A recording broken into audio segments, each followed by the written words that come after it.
Hello, kumusta po kayo? Meron po akong health tip para sa inyo. What color is your urine if you have liver problems? Anong kulay ang ihi pag ikaw ay mayroong sakit sa atay o problema sa atay?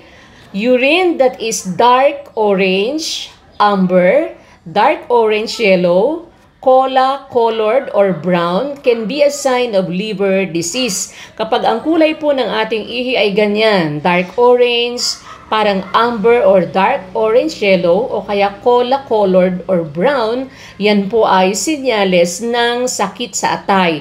Ang color po na yan ay dahil doon sa sobrang bilirubin na nagbi-build up sa ating atay dahil hindi po ito na i-breakdown ng maayos. Kaya sa ating ihi, nagmamanifest yun pong sakit sa atay. Kaya kung ganyan po ang kulay ng inyong ihi, kumonsulta na po kayo sa doktor para maagapan po ang inyong kondisyon.